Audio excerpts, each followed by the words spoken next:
everyone. I am on the phone with Andrew Disney, the director of Searching For Sonny, a film coming up at this year's Indianapolis Film Festival, and the Indy Film Fest, as they say.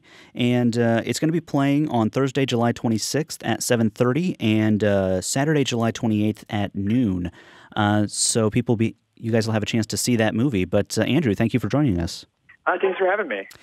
So I did get a chance to see this movie. I got a screener copy from the Indy Film Fest, and I was really impressed with it. I was really, really pleased with the film, and I wonder if you could just tell us, just give us a basic overview of what the film's about.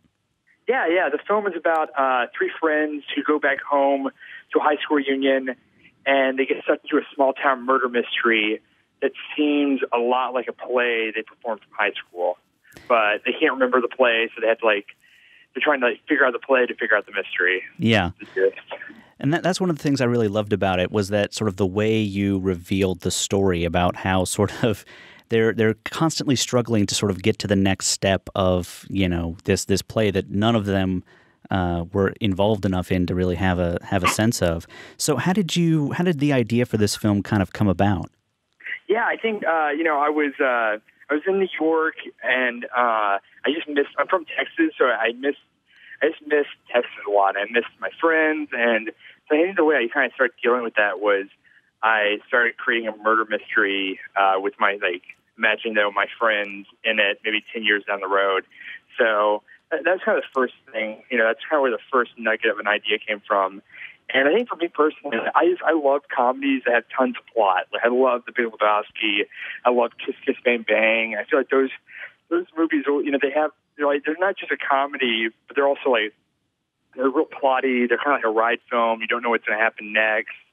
And I love that kind of feeling.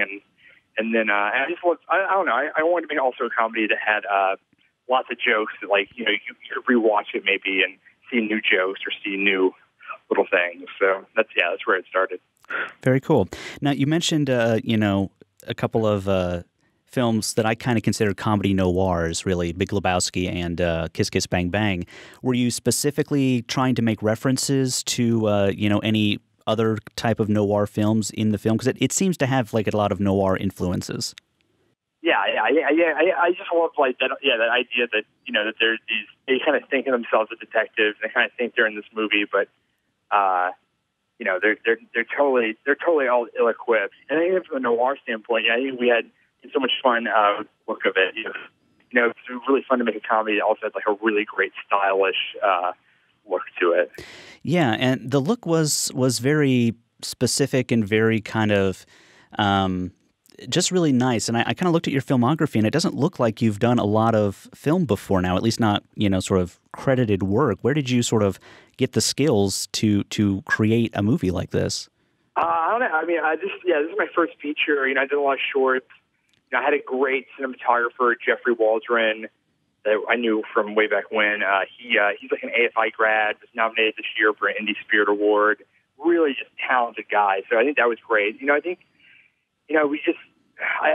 with that, it's all pre-production. I think it's all how much planning you put into it, and we shot list the entire film, kind of just created this big Google Doc and just made sure that we knew every single shot we wanted to make, we kind of planned beforehand, which kind of has to. I think with an indie film like this, it was kind of complex, having to do flashbacks and having to do some different scenes twice, but from different angles, and there's not enough time, so we kind of had to know exactly, how does each shot work. I think we used every single shot we shot. I don't think there's any shot that wasn't used. So wow. Yeah.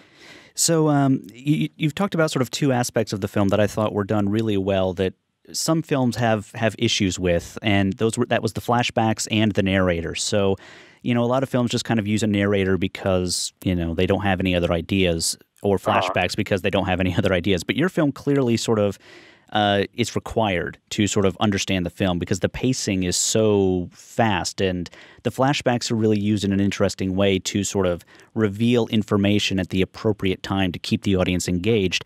I guess I'm just wondering how difficult was it to sort of construct a film that was able to do all of that? Yeah, I think that was definitely the tough thing. I think, I went through a lot of rewrites, just rewriting it over and over again. Just because, I think with that, it's hard. I think it's so funny because, that brings a really funny point. I felt like, everybody I feel like people always, as screenwriters, it's kind of like this, people have this stigma about narrators and flashbacks that it's almost like cheating, Mm-hmm. I think there's this certain, if you use the cheating and you're not doing what you're supposed to do, which is actually reveal something, and it's not just telling you information, but it's also a joke and it's also making you laugh. And I think people will accept that. I think it's why, people love Arrested Development, or people love, there's Family Guy.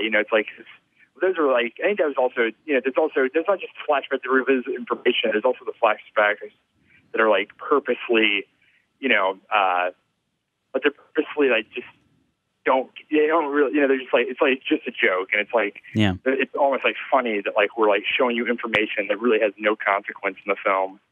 Yeah. So I think if we did that, I think it's also if we showed something that had no consequence, if we could then make another joke later about it, do a callback where we're joking about I think and that's the thing, with this film, I feel it's all references, we're making references upon references that we're setting up earlier, which is, it's really fun as a writer to do all that kind of stuff. Yeah. So you've got a really great cast, a lot of really recognizable faces in this. So as an indie filmmaker, how did you get the attention of these, sort of name actors, for lack of a better word?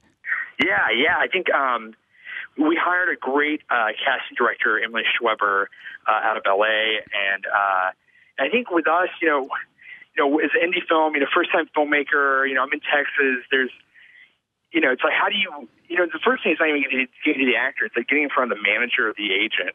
Yeah. And really you want to go through the manager first because, they're always focusing on the actors, who they are, what's, who is the actor, what's their whole career look like, can we get them in a fun indie film? And, we shot it strategically in May of 2010. So we, with actors, I love television. I've become a television junkie over the last couple of years. Television is just, there's just so much great content on there. And so we kind of went after actors that were on television, and, a lot of them they were in hiatus during that time. So, I just went after my favorite, actors from my favorite kind of cult TV shows.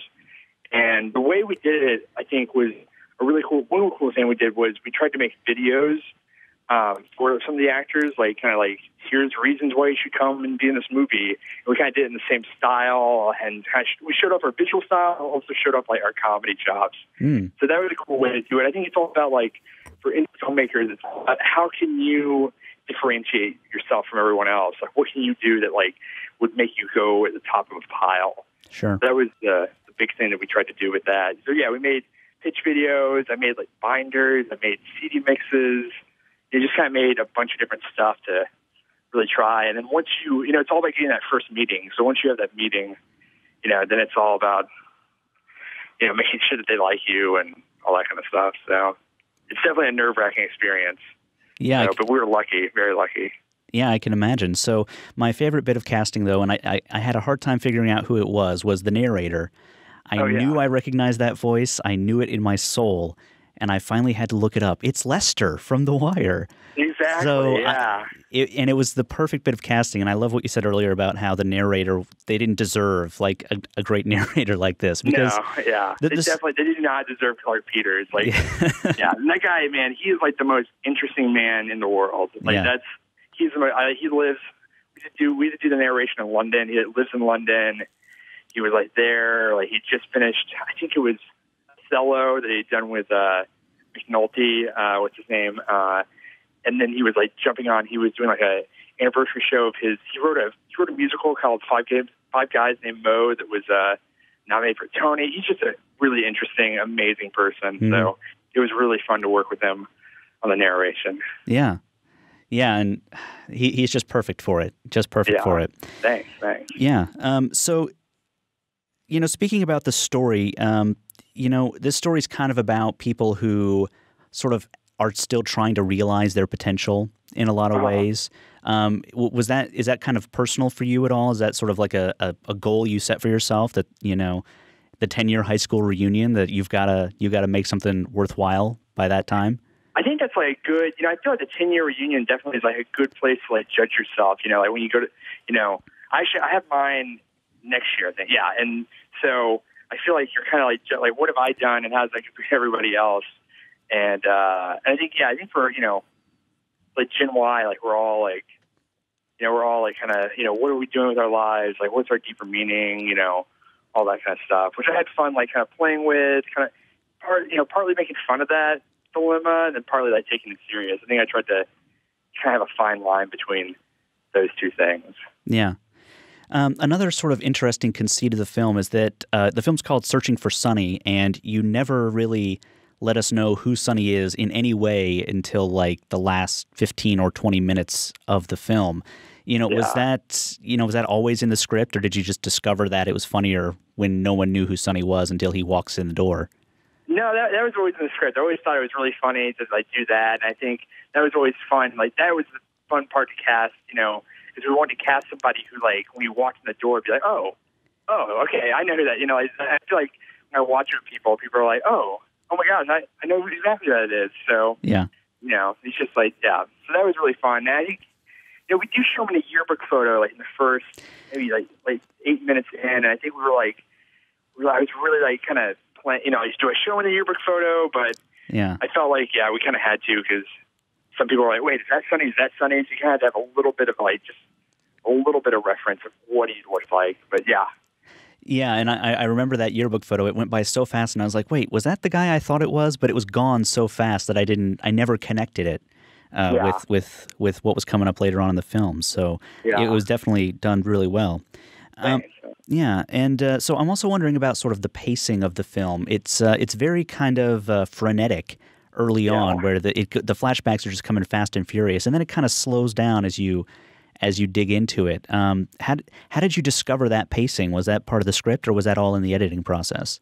It was a little bit part of the script, but then I think it was also the editing process. I think we just like, I think with the film, I just know like for me, like every time I watch like cuts of it, I always want to get to like, so you want to get like to where they find the body, like and like I think it's like by minute like 17 or something. Like they find Elliot and his brother and their friend Gary find the body of Elliot's like ex-girlfriend's husband. So like his girlfriend from high school, her husband, they find this guy's body, and they don't know what to do with it. I think that was always like, once that happens, and like the mystery really starts, Yeah. So I think I was always just being like, let's get to that body as fast as we can, and really that's really when like the movie like hits into a different gear. So yeah, I think it wasn't quite as fast, I think, in the script, but I think for comedy, I don't know, it's like I just wanted to go. I always wanted to go faster. Sure. No, and I think it suits the film a lot, because again, in that first 15 minutes, you're not even sure that there is a mystery. Right. The only mystery is that they got this postcard, and they just assume everyone got the postcard.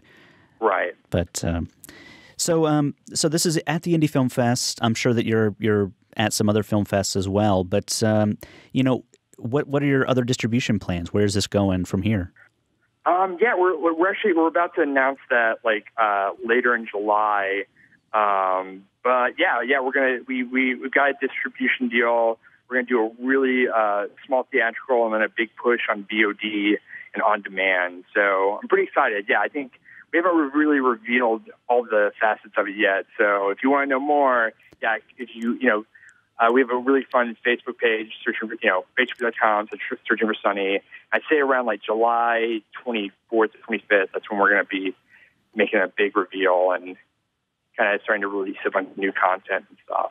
Excellent. So, all right. Well, I think that'll do it for us. Andrew, thanks so much for joining us and talking about it. I got it again. I'll say it again to my audience.